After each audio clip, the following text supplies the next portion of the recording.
Hello students, welcome to Commerce Diction. Myself Riya Das. So now before watching, please subscribe our channel, like and share with your friends as much as you can to get more videos which will be beneficial for your studies. Now in the previous video I have solved question number 2. Now in this video I am going to solve question number 3 from Kalyani publisher book Accounting Equation. Okay, so how to solve the accounting equation? First you will see the question and read it carefully, and after reading all the transactions you will try to find out the items which will be shown as assets and which will be shown as liabilities, and last one is your capital. Okay, here we can see that payment is made and some cash is also received as goods are sold. So here cash will be shown as an item, and here we can see we have paid 3 months rent for accommodation. So here prepaid rent will be also be shown, and office car is also purchased. Office car being an asset will be shown. Office furniture will also be shown. Office typewriter being the assets will also be shown in as an item. Now some goods are sold to debtor on credit, so debtor column will be there. Okay, so these are the types of asset to be shown. Now in the next few transactions we can see that some expenses are incurred, so this will be deducted from capital and cash to be paid, so we don't have to write these items in the accounting equation columns. Okay, now your question starts with Ram starts a real estate agency business with a cash investment of rupees 70,000. Now Ram makes a capital investment of rupees 70,000. So cash comes in the business.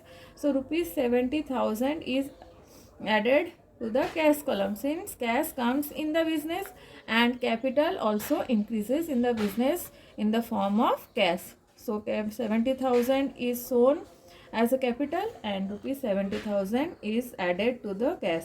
Okay.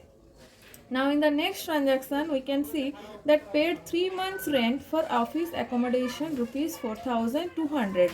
Now here we have paid rent for 3 months in advance. So we have made prepaid rent for 3 months. Now this prepaid rent being an asset will be added to the prepaid rent. Okay, because this rent is not due but we have made the payment, so it is an asset for us.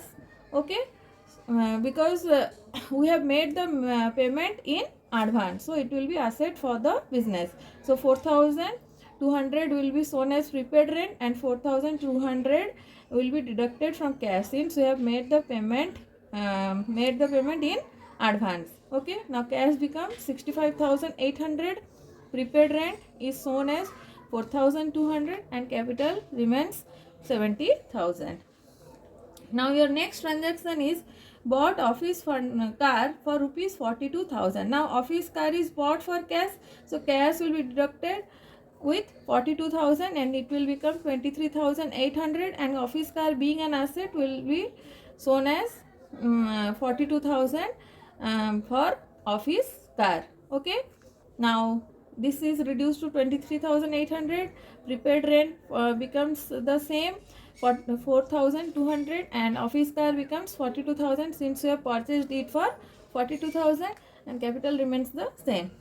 Now in the next transaction we have purchased office furniture for rupees 14,000. Okay, now since office furniture is bought for rupees 14,000, we will deduct cash of rupees 14,000 since cash goes out of the business. So cash becomes 9,800 and office furniture comes in the business, so it will be shown as asset and it will be added as 14,000 to office furniture and equipment. Okay, now after deducting, cash become 9,800, prepaid rent 4,800, office car 42,000 and office furniture and equipment 14,000, capital remains 70,000.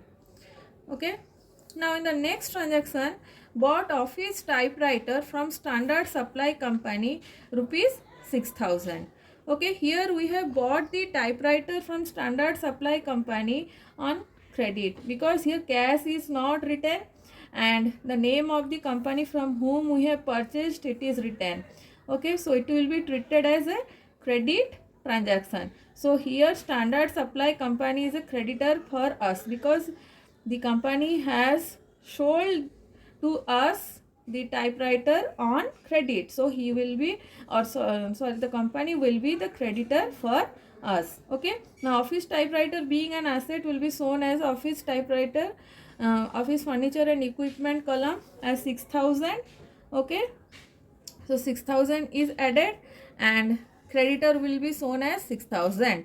Okay, and cash remains same, it will not be reduced. Okay, so here 9,800 is cash, prepaid rent for 4,200 and office car 42,000, and 6,000 is added to office furniture and equipment, since we have bought the office typewriter for rupees 6,000 and it becomes 20,000, and Standard Supply and Company being creditor is shown and capital remains the same, 70,000. Okay, now in the next transaction we can see sold extra office furniture at cost to Amar for rupees 2,000.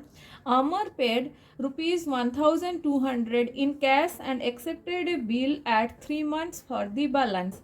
We have sold the office furniture of rupees 14,000 for rupees 2,000, means out of 14,000 we have sold a office furniture to a person named Amar for rupees 2,000. So rupees 2,000 is the selling price. Okay, now Amar paid rupees 1,200 in cash, out of which Amar paid rupees 1,200 in cash and accepted a bill at 3 months for the balance, means he accepted a bills of exchange for the balance, means for rupees 800.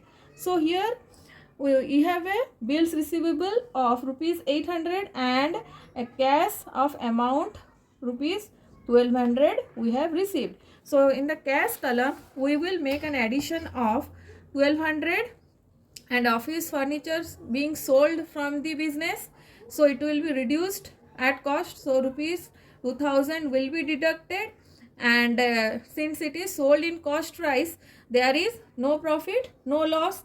So here rupees 2,000 is only deducted from the office furniture equipment, and Amar being a debtor, he will pay rupees 800 after 3 months. Okay, so after 3 months 800 will become due. Okay, now 800 is our debtor.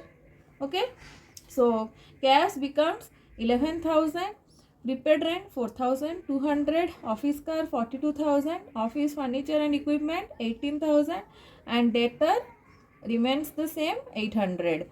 Okay, and supply and Standard Supply and Company being creditor remains 6,000, capital remains 70,000. Now in the next transaction, Amar paid the amount of the bill at maturity and Ramnath paid half the amount he owed to Standard Supply Company. Now Amar paid the amount of the bill at maturity. So how much amount was due from Amar? Amar had to pay rupees 800 to us. Now Amar paid these 800 to us. So there is now no debtor. Now debtor will be cancelled, and Ramnath paid half the amount he owed to Standard Supply Company Limited. Now Standard Supply Company owed rupees 6,000 from us, but the Ramnath who started the business paid only half of it, means he paid rupees 3,000 to the creditor, and rupees 3,000 is still owed to Standard Supply Company. Okay, now how we will do this transaction? Now rupees 800 is received from Amar from the previous transaction which we have made a credit sale.